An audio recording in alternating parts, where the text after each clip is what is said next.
And getting ready the week of the fight, I'm training with a guy, and my hand slid inside his MMA glove. He had a very loose glove on for whatever reason. My hand slides in there. To give you an idea, it's like this, and my hand slid like so. Oh, yeah. And he pulls out like that. So it snaps my hand. I don't know if you can see it very well, but I have a plate and 4 screws right there in my left hand. And, I'm like, fuck. Is there no one else?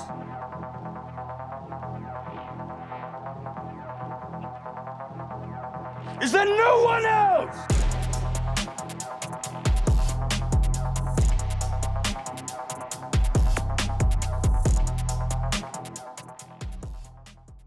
What's up, fight fans, Lunar Visual MMA followers? We've got ourselves another podcast guest today. He is none other than a pro MMA fighter. He has fought for the likes of Cage Fury, NFC, B2 Fighting Series, Icon FC, and other promotions as well. He is 6-2 with an 83% finishing rate. He is none other than Lindsey Sweet T Jones. Ladies and gentlemen, let's welcome him in. Thank you for coming in, Lindsey Jones, up-and-coming rising star out of South Florida, not Middle Georgia, but still kind of reps Middle Georgia as a side.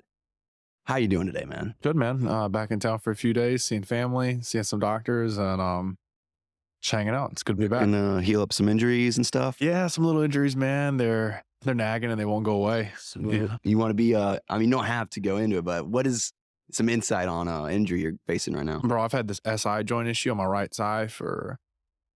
What is it on your joint on your what? It's my SI joint. I'm not a doctor, so I don't want to say the wrong... Where's that at on your... It's on it's like your hip. Like imagine like the backside, like right above your ass cheek. Yeah. And it affects like my right leg a lot. Like when I go to kick and when I stand too long and anything like that. So it's a real pain, man. Yeah, I've got a bunch of questions kind of like, not about like specifically that, but injuries wise, being a fighter, what it comes with. So yeah, I've been through a lot of them. Yeah, I imagine you could just go into a whole bunch of injuries you've had. Yeah. But what I really wanted to start off, since we're at the beginning here, I'm on the journey of interviewing MMA fighters, specifically, this scene where I'm at, Middle Georgia and anywhere I can get close to at the moment. And, you're at that level where you're really starting to fight, big competition. You're getting and you're, coming in on short notice. You're really doing whatever it takes to be in the big leagues. Came on short notice in the Cage Fury fight just recently at 129, was it? Yeah. I believe so. Yeah. I think, you're right on that. So I'm really just trying to figure out, you as a fighter, how'd you get started on this mixed martial arts journey? Like, how did you get here and what inspired you to just commit to being a lifelong martial artist? So I'm probably the longest running student of Bubby's as well. I started 2008 or 2009, I started training with Bubby. I was still in middle school. My parents were taking me to the gym, dropping me off when he had his original gym off Riverside. And I remember I probably like most men, you had this aggressive side to you. And I've been like that my whole life. I played sports. But once I finally saw MMA, I was like, I have to do this. Because before then, I just didn't see it, but I get a little older and it's coming on Spike TV and stuff. And I got hooked. Right off the bat, I watched some videos of Kimbo Slice fighting because this is that time period as well. The old days, he's like this internet sensation. You can pull him up on YouTube and stuff. And that got the start. And I started training with Bubby, started training jiu-jitsu and started training striking. I mean, did you start off wrestling with him first? Is that where in middle school or was it just? No, in middle school, I was training jiu-jitsu. Jiu-jitsu. Much MMA already, because I was doing jiu-jitsu. We'd do striking. Then some days we'd do MMA. We'd mix it all together.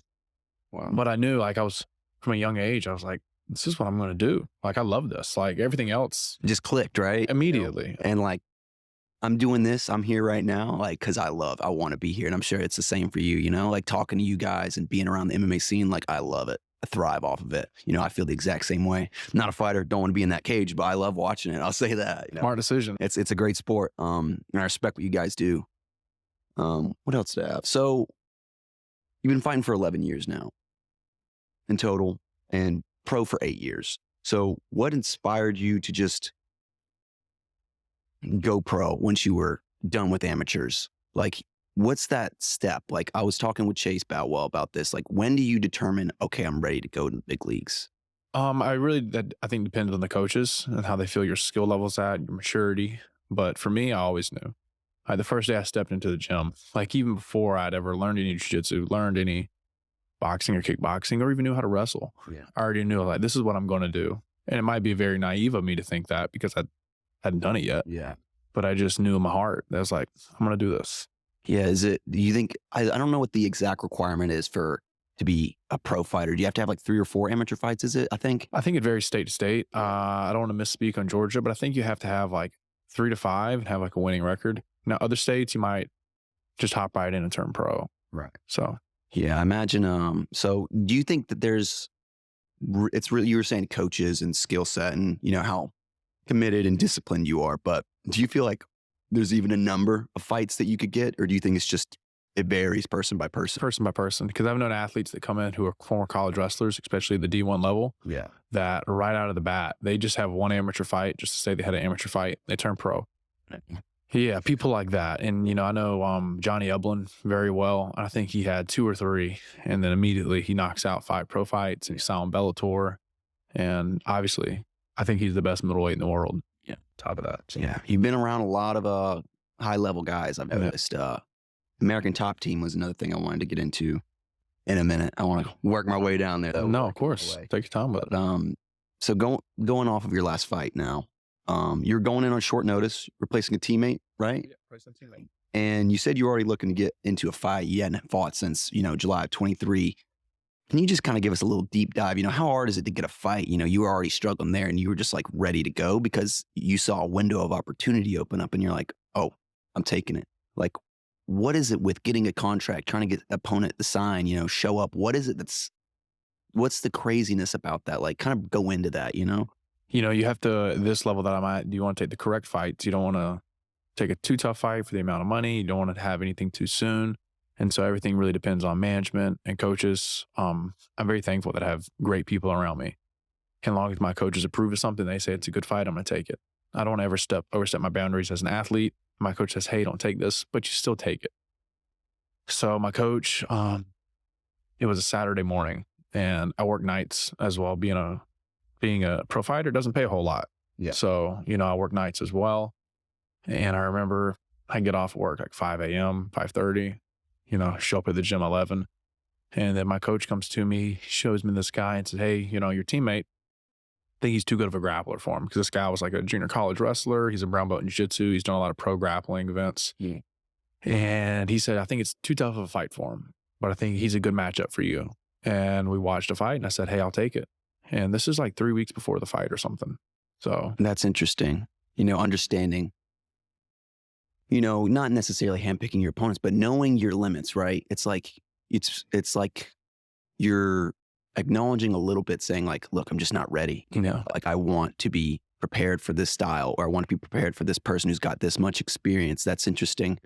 Seeing how the fight game works out, and how people get matched up together. That's interesting. Thank you for that little insight. of course. I'm just deep diving as much as I can on this game, man. I love the fight game. So I heard that you mentioned in a recent interview, you trained with Santiago Ponzinibbio, a long-time UFC vet who fights in your division. What's it like training with someone who fights for the best MMA promotion in the world? And overall, like, how is, ATT just like molded you? I mean, I've been told by multiple fighters, it's the Harvard of MMA education, right? So how has that molded you into who you are as a fighter, skill-wise? And they've definitely upped my MMA game to the next level because there's so many high-level coaches there. You have Steve Mocco, a U.S. Olympian, Mike Brown, former WEC champ, Cattell Cubis. The list goes on and on and on and on. There's so many high-level coaches there, but you don't only have the high-level coaches. You have so many high-level fighters coming into the gym, training there, coming in and out. People do training camps there. So you get to see every type of look that unfortunately you might not get here because being in South Florida, it's a big travel hub. Multiple fighters come there, and we're very fortunate that in South Florida, ATT is the king of MMA down there. Yeah. But you have other large gyms as well. So people are coming into town to train. Maybe they're at ATT for a month. They go to Killcliff for a month. They go to MMA Masters, or they bounce around maybe some of the smaller gyms. So you're always getting these different looks from different fighters. Different countries come in, and we're on the cutting edge of MMA. So yeah, the Florida MMA scene, it's like ATT is like the headquarters is really the original headquarters is in Coconut Creek, right? So what came of that, and how does Because like, I know like not just anyone can get in there. You obviously got to be pretty good, I imagine. You know, you got to be high level, but like, is it like, you have to have a vetting process to get in? Like, how does that work? How does one to go to train? Like, do you have to have a certain amount of fights? You have to know people? I think you have Work. in my situation, luckily Cole Miller opened the door up for me there back in the summer of 2014. And I did a few training camps there. And without Cole Miller, I'd have probably never got the graces to go in there as early as I did. And I bounced in and out of there for about 2 years, doing training camp here, 5 weeks here, 3 weeks here. And then in 2016, I moved there full time. So, yeah. And that just seems like the best place to be other than ATT. I mean, how is the Florida regional and semi-pro MMA scene down there? I'm not too familiar with it, but it seems like it's probably I think it's pretty good. a lot more vibrant than Georgia. Yeah, I think there's a lot more fighters down there. I think the scene's pretty good. I don't, outside of my own career, and especially the people at ATT, pretty much everybody at ATT, the vast majority, they're in big promotions. So we're not going to like smaller amateur events or anything. Most of the coaches, they're going to the UFC, they're going to Bellator, PFL, LFA, the CFFC. They're going to events like that. So, Yeah, because I always talk about how I feel like Georgia's lacking a lot in just promotions in general. I mean, we just really have NFC. and really the NFC. That's really the only thing that's putting on the best and larger fights, And Nothing against the NFC. yeah, no, they do. Just sometimes you need a little bit more, especially when it's on a regional scene. And I get it's a hard business to get into 100%. Like I talk out my ass saying like, oh yeah, we need like 50 promotions, but it's certainly a tough business, but I definitely see there's a market here. Like it's growing. The sport has been growing since the early days, right? It's just been growing every year and it's international, right? So you got people coming to the US to fight in the UFC, and Georgia's got like a 10 million plus population. I feel like there's got to be a good enough people here where you could have a few more promotions scattered here and there. Yeah. And it doesn't even have to be like an LFA or a Cage Fury, but something where people can compete, something where the sport is putting on events, and the sport's available, because here in the Bible Belt, it's like football is king, right? Yeah. And, I'm trying to bring some more awareness, and I want MMA to be the new like king sport of the South. of course. I would love it for it to be the new sport of the South, just because I love the sport so much. And it's just now starting to get, the nationwide recognition. But It's grown a lot since when I first got into it. When I first started fighting MMA, I think the UFC had already moved to Fox Sports at this time, and they were there. And then a lot of the events that I did fight on, there was no streaming. There wasn't anything like that. And then as the years went on, events started being streamed. The UFC Fight Pass came into play, where you can watch like the CFFC, LFA, and different events like that. But like Bubby's generation and Cole's generation, they fought years before me. Like almost, I think, probably 10 years before I did. So I'm like the next generation. Yeah. They were fighting when they probably didn't even record a lot of the events. Yeah, I've seen some old recordings. It's just on a VHS or something like that, and it wasn't put out anywhere. I mean, they'd have to have someone go there and actually film their fights and then save a copy of that, because he's been fighting since early 2000s. But yeah, it's insane. I mean, hopefully we get a lot more of an awareness to it. But how did you come by the nickname Sweet Tea? Bro, this is the most asked question I probably have. I was managed by another manager back in the day, and I trained with a guy from Louisiana. And from one way or another, we were joking and things came about. And he was like, "Oh, you like sweet tea?" And I was like, "Yeah, blah, blah, blah, blah, blah." And he's like, "Oh, sweet tea." And then my manager heard of this. He thought it was great. And for my pro debut, they put it in as my nickname. And hey, it sticks. It's. And are you from like the South? Were you born in Georgia? Yeah, I was born here in Macon. Okay, gotcha. From Macon. Interesting. Yeah, that definitely fits being on the Bible Belt, man. Let's see what else we got here. You fought for, a lot of different promotions, Cage Fury, NFC. What would you say has been your favorite one to fight for so far out of your entire career in pro? Promotion-wise, or my favorite fight? Well, you could say promotion-wise and your favorite fight. So my favorite promotion I fought for was the CFFC. It was the big show feel. They had packed venue. I mean, it was packed. I can't tell you how many people were there, but there was not like an empty seat in the venue. They had the production. Everything was very professional. I really felt like I was, right there at the step to get into the big show, whether that's the UFC or the PFL. Just the production, everything was very professional. They were on point. My favorite fight is because I lost 2 fights in a row. You know, there was a tough time in life, you know, between losing fights. My father passed away during these 2 fights. So I was like, oh, my life's ending right here. It's horrible. And then I came back and I fought for the NFC in July. Here I am, you know, confidence is pretty low, you know, because I've just lost 2 fights in a row. This has never happened to me in my career. Because I was on a 9 or 10 fight win streak, something like that, you know, finishing every opponent. And then all of a sudden I hit this Adversity. during like this 8th month stretch where I lost 2 fights in a row. My father passed away and I fought a tough guy, you know, he probably 25 fights as a pro or something. And I go in there and I remember after that last fight, I said, I'm not going to leave anything, you know, I'm going to let it all hang out. And I just knew I just had to fight my heart out. And I really did. And, you know, I kept it on the feet pretty much the whole fight, took some damage, did some damage to him. And I was very fortunate that I did get the finish in the 3rd round. So it's my favorite one. I admire those stories in MMA. It's the ones that have the story behind it. There's emotion involved. You know, when we see the fighters, you know, jump up on that cage and scream, you know, their freaking heart out. I see that and I'm like, yeah, I'm not fighting people, but we all got our own battles, right? We're all facing our own things. It's like we see, well, at least I see what the fighter has to go to get to that moment, right? And I'm just like, we all have our moments we have to get to in life. And I see that. And when I see a fighter pull it off, it's not about, oh, I like this fighter better. The other fighter sucks. It's like, no, you have no idea like what this guy's gone through to get there. And I see that and I resonate with that 100%. And when I see that, I'm like so happy for the person, you know? And one of the big stories in MMA recently that kind of like, you know, struck me, I was like the Leon Edwards and Kamaru Usman fight, the rematch, right? I doubted him. I did not think Leon Edwards was going to win that fight. I'm like, Kamaru Usman's one of the most dominant welterweights ever. I doubted him. I was watching the fight. It was like late because it was in Utah. So I was like, it was like 1, 2 in the morning. And I'm like, Leon's about to lose by decision, right? And when I saw him land the head kick, I was like, whoa. That was one of the craziest moments, just watching the fight. And I was like, just like that, you're back in it. He didn't give up, you know? No. And since then, I love the guy. I'm more interested in him.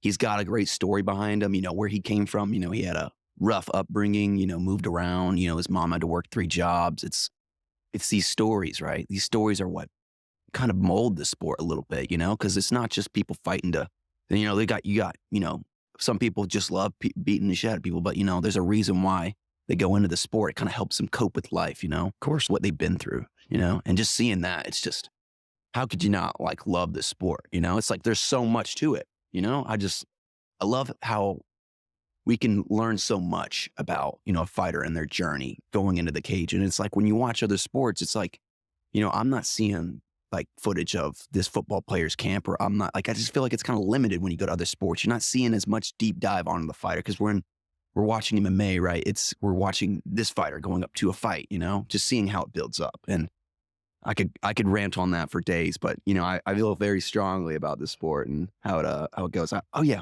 another thing I wanted to ask. So you fought for NFC, kind of in their early days, you know, when they were like around I think you fought like on their 56th or 57th event.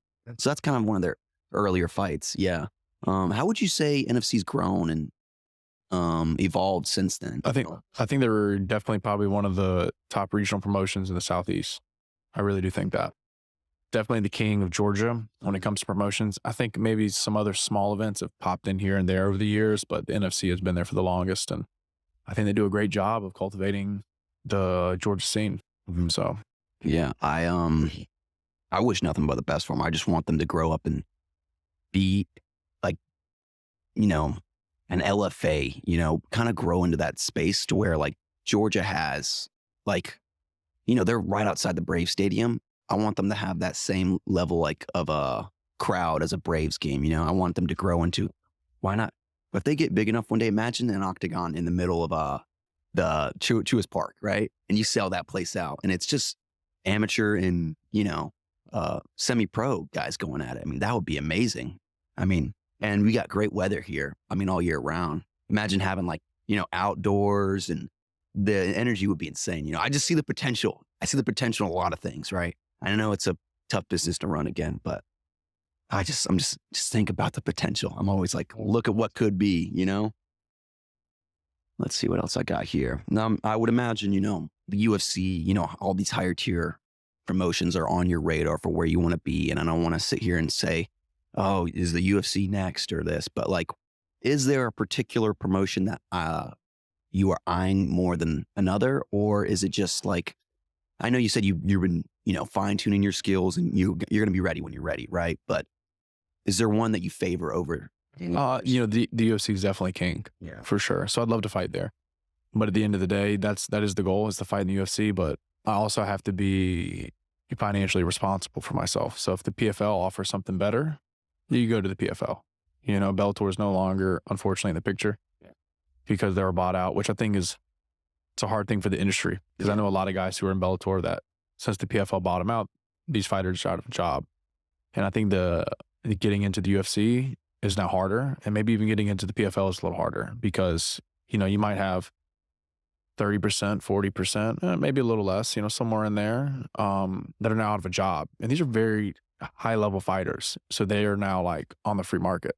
They're trying to get promotions as well. But I'd like to get into the UFC. I feel like I'm 1 or 2 fights away from maybe the Contender Series or something like that, but I'm not pushing it too much. Because I've seen guys who have been pushed too soon in their career and they get there and they go 0-2 and they're cut and they seem to never make it back. I remember quite a few years ago, there was a guy, he was older than me. He was in the UFC already.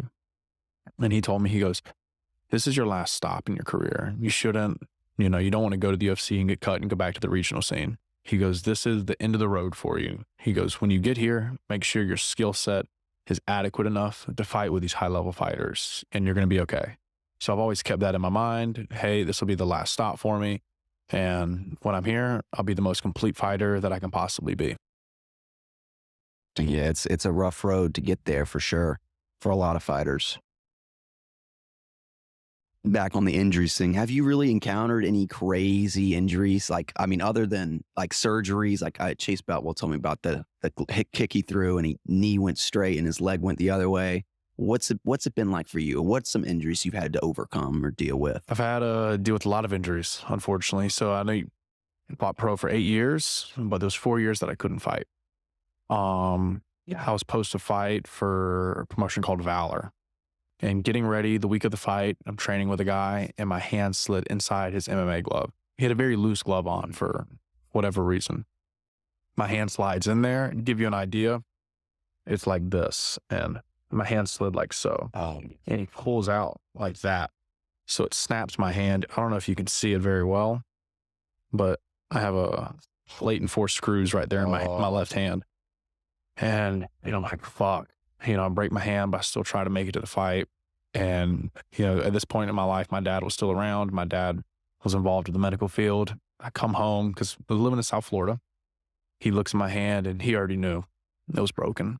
Go to the doctor, the x-ray it. Sure enough, my hand was broken. And not only was it broken, that instead of my bones being like so, my bones were like this.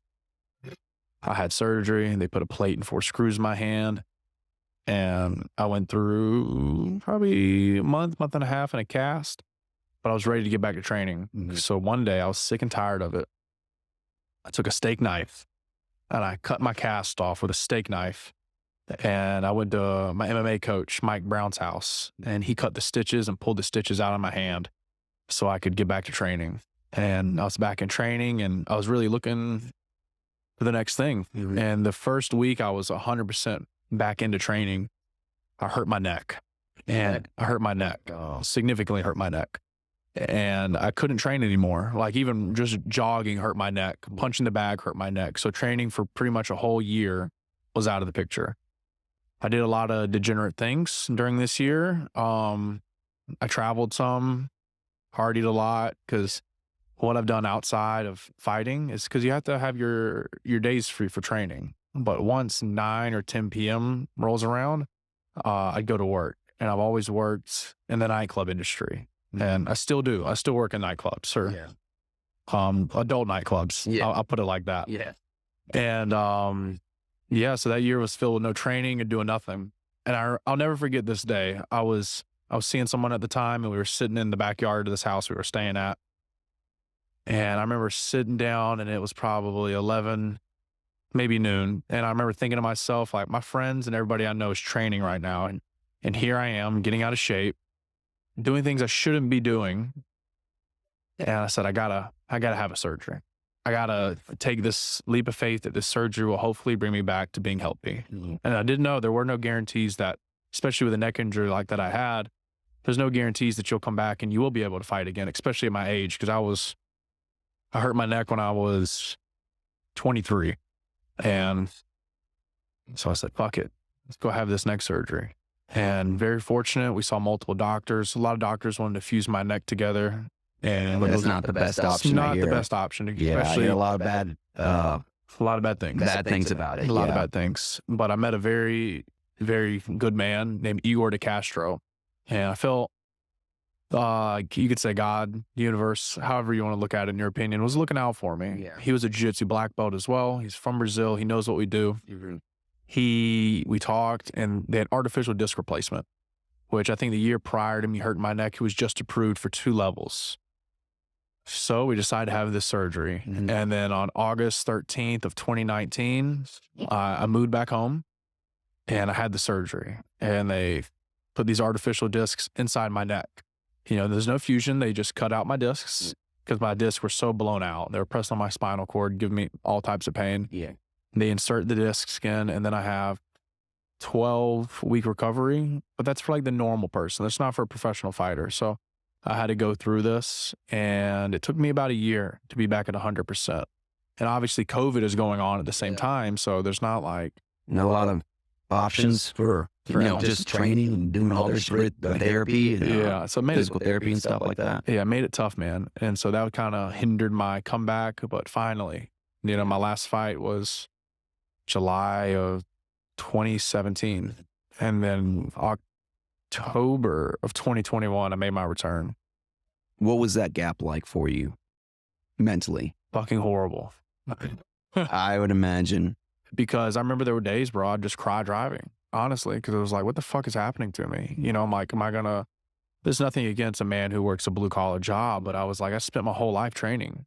And it was You don't want it to go to waste. yeah, I didn't want this to go to waste. I'm like, what am I gonna do in my life? Like, I thought I was gonna do this, and am I gonna be like an injured guy? I mean, I'm in my mid 20s. I'm like 25 at the time and 26. And I'm like, fuck, you know, everything hurts my neck. And it was rough, man. But honestly, looking back, I'm a little older now. I'm 29.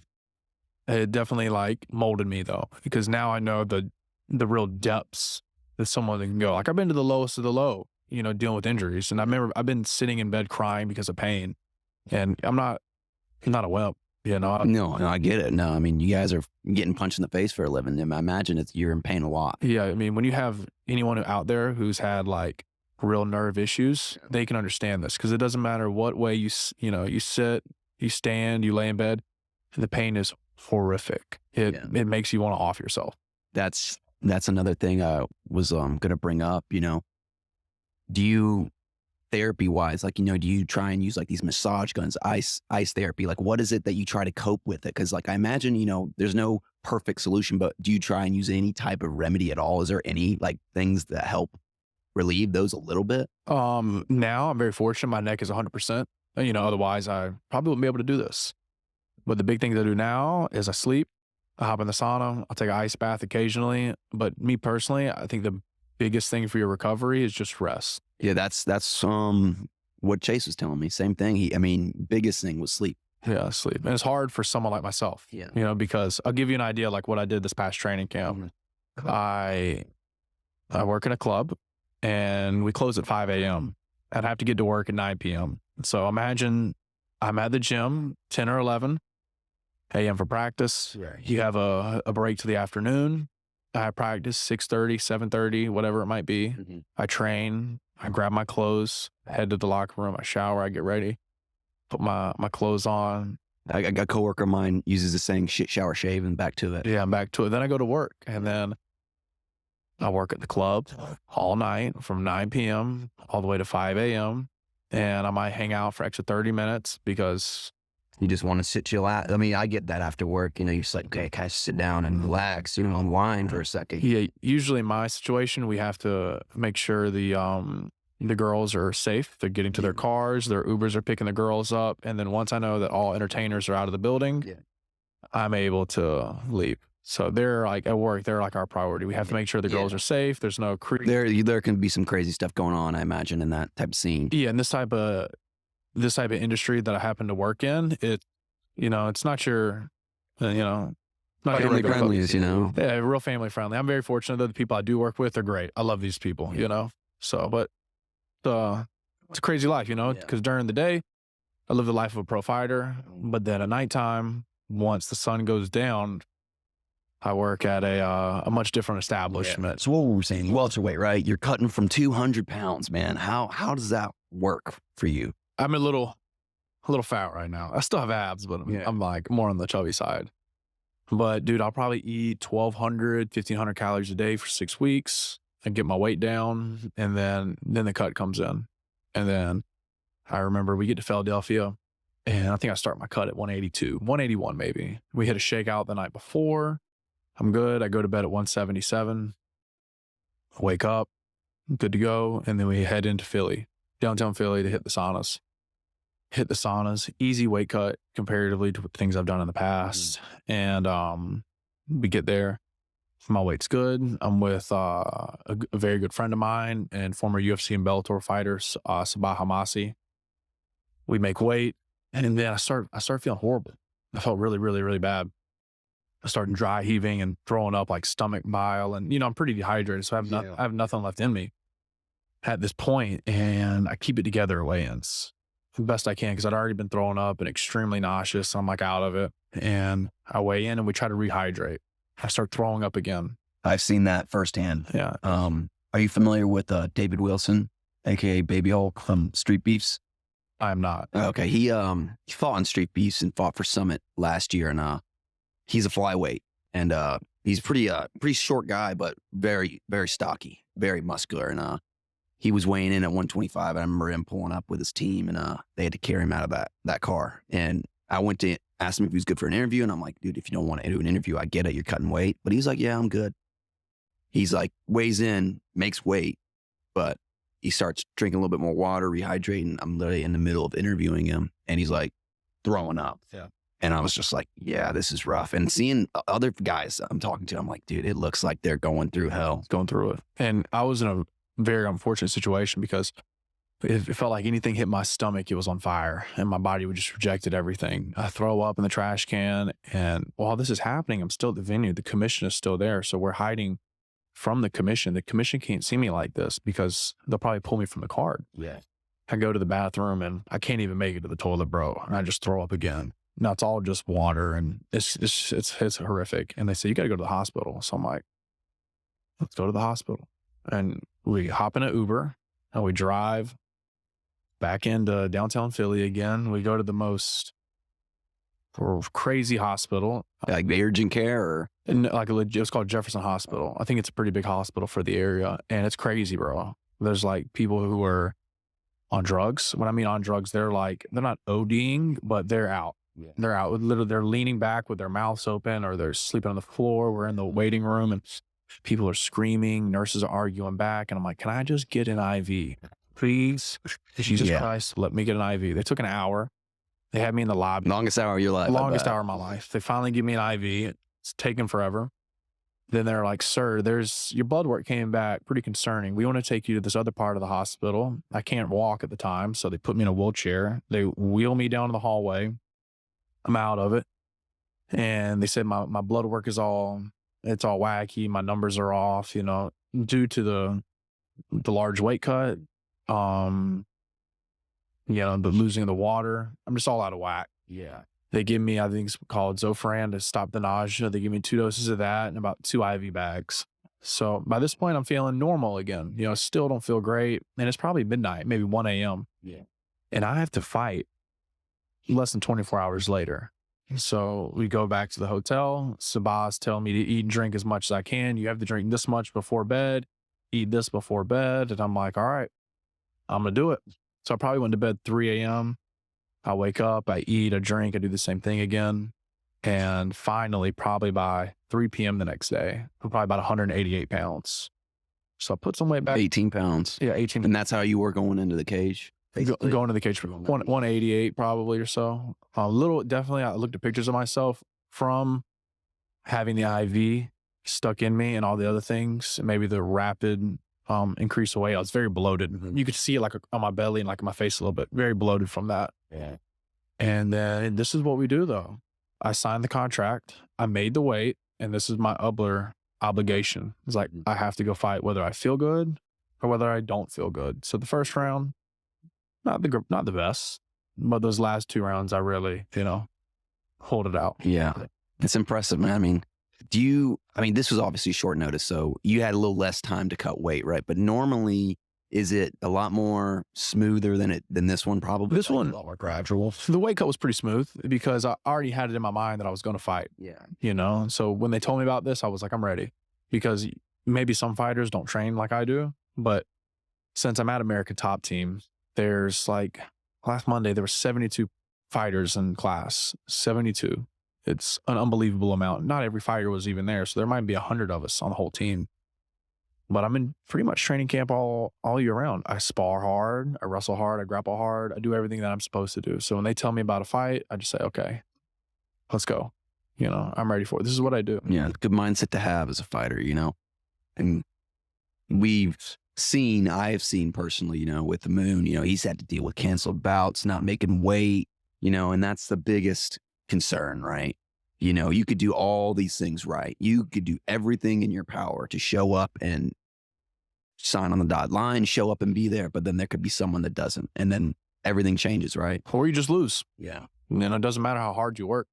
If that was the case, there'd be a lot more success for people. You can work, you can do everything right. You can go to every practice, you can cut your weight correctly, and you can still lose. But that's part of it. You have to be prepared for that. You have to have the fortitude to keep going. Mm-hmm. Absolutely.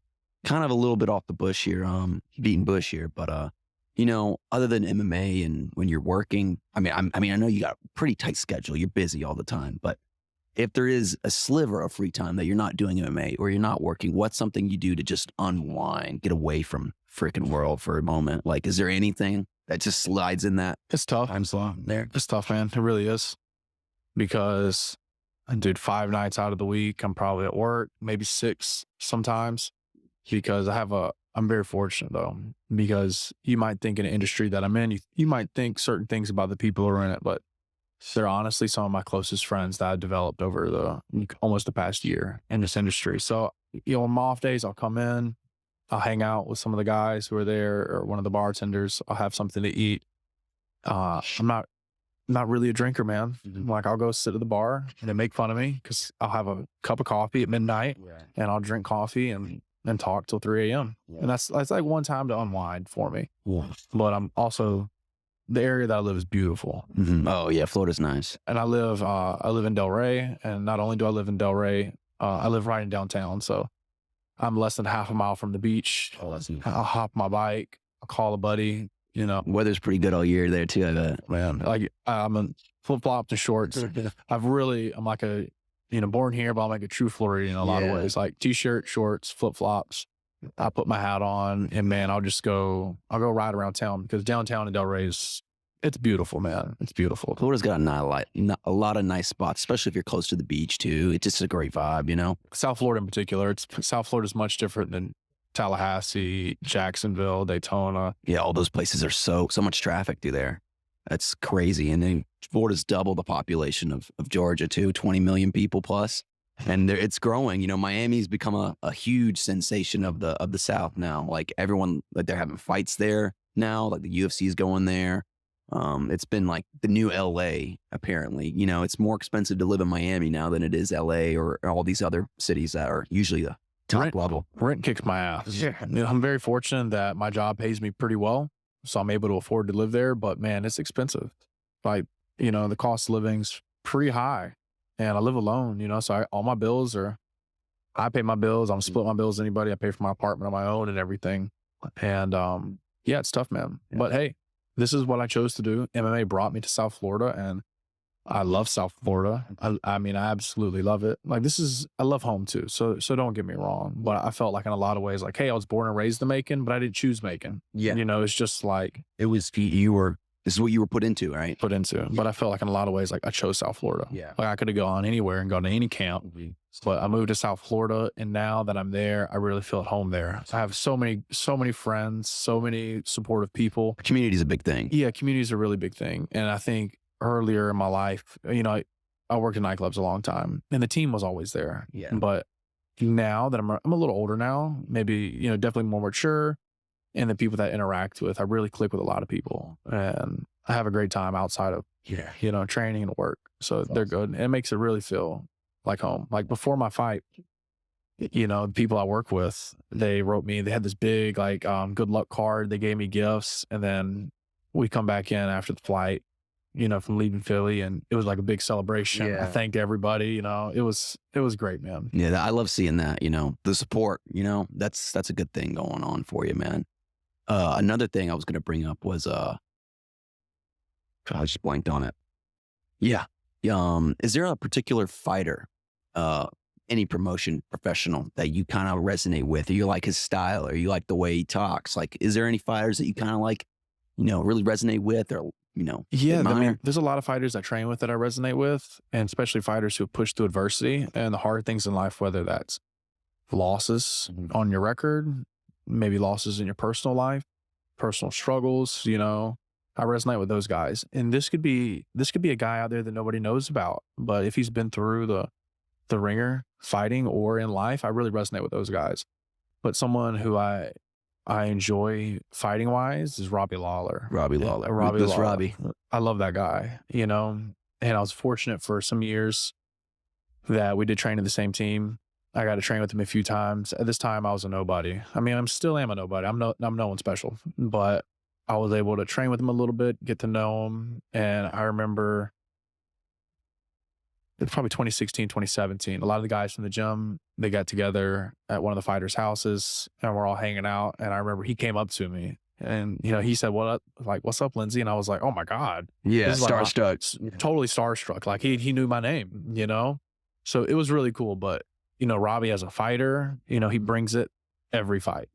And, you know, he's been through the ringer as well, you know? He's been through a lot of different types of fighters too. I mean, from the early days all the way up to he just retired, right? And he's putting out guys that are in the more technical athlete performance era. He took the brawlers, he took the most technical guys. I mean, he's future Hall of Famer, obviously. Just got inducted, man. What's there not to love about that guy? Yeah, he's my favorite fighter, probably, for sure. yeah. You know, he brings it because He's a good one. he's great. I mean, Former champ. former champ, man. And something I can say for myself is, as a overall my career, like I think I've only had 2 decision wins in 11 years. Everyone else I've either knocked out or, you know, I've submitted them. So that's something I try to pride myself in. Like even in this last fight, I didn't get the finish, but, you know, I hit him with a flying knee. I elbowed him, I dropped him, I busted him up. I really tried to go for the finish and try to be as exciting as I can be, but as well having that little bit of ruthless side to myself. Try to finish the guys. Absolutely. Try to put it on him, man. Try to hurt him. Robbie, gosh, I can't even speak. Robbie Ruthless Lawler. He's your favorite fighter. Okay, now I'm on to the Mount Rushmore question, right? This could be goats of, you know, impact, technical skill, like whatever. You got 4 to name on Mount Rushmore. Only Everybody 4. Yeah. John Jones is definitely on the top. You have George St. Pierre, Anderson Silva, and probably Demetrius Johnson. You know, there's some other ones in there. That's a good 4 right there. Technical for sure. You have Khabib, you have Fedor, and I think that'd be about it, man. Yeah. You know, I know they're right up there. You can interchange them with any other fighter, but they're right there. Yeah, so certainly John Jones is someone I never forget in that conversation at all. No. John Jones is the best fighter to ever live, Yeah. for sure. And I wish I could have seen him fight. He got the pectoral injury recently, and he had surgery on his, I think it was his wrist or something recently. And I'm like, oh, I thought he was going to fight at UFC 300, but didn't end up happening. But it is what it is. That's the fight business, right? It's injuries, man. Like we were talking about, like it can impact the entire career of someone, right? They don't fight until that's healed up, you know, and they're just sitting. And they may be doing good things, or they may be battling their own struggles during that time. You know, it's like an injury can change a trajectory for 100% of someone's path. I mean, it's just how they deal with it, really. Could change your life, man. You have a bad injury, you know, and you're never the same fighter again. Might not ever be the same person. But there's something I do love about MMA is the risk that's involved, because if you play basketball, there's no risk. You play baseball, there's no risk. But when you do fight, all the risks are there. And you can Just keep this up close because it gets a little loud in here. Want to get the best audio? Hey, hopefully you can still hear me. If not, I'll say something to Bubby, maybe you can turn it down a little bit if I have to. But yeah, man, the risk in MMA is it's appealing to me, to be completely honest. It's very appealing. I like I don't know what's going to happen to me. It keeps it unpredictable, and it's scary. It's terrifying. You don't know. So, yeah. And on that same topic of, we're talking about fighters, we got UFC 300 coming up.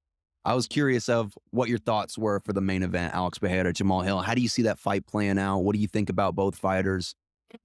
Nothing, you never know what can happen, especially when you're dealing with two men like this.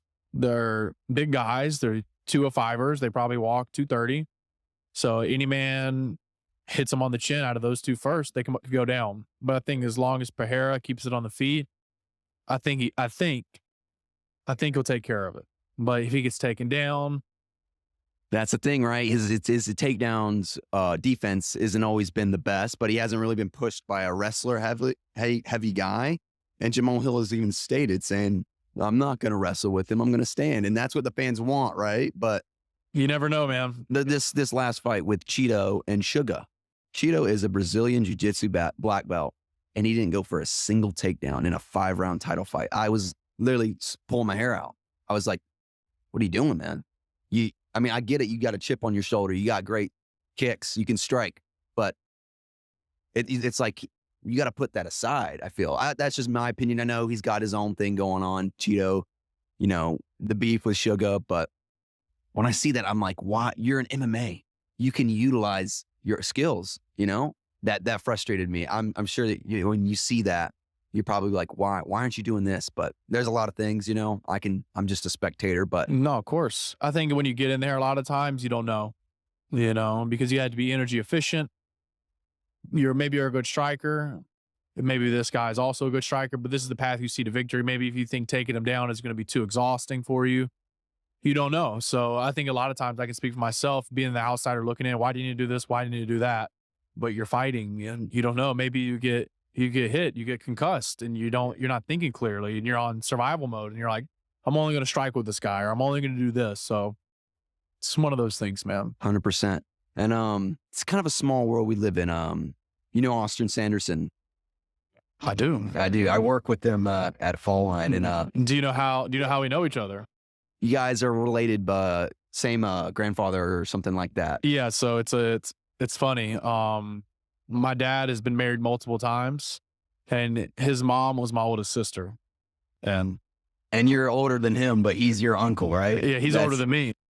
Yeah. Yeah, it's weird little thing though. And I remember, I think it was his cousin or someone. We were at the Christmas party, and I was talking about looking to interview fighters, and he's like, you should talk to Lindsey Jones. That's how I found out about you and was looking into your career and stuff. And I was like, I'm going to do that. Put it on the list. And here we are. Man. And I'm glad it worked out, man. Thank you for coming in. I appreciate it. I look forward to seeing what you do next in your career. I wish the best of luck to you, man. Thank you. Thank you for coming in, man. I appreciate it. Nah, man. Thank you. Yes, sir.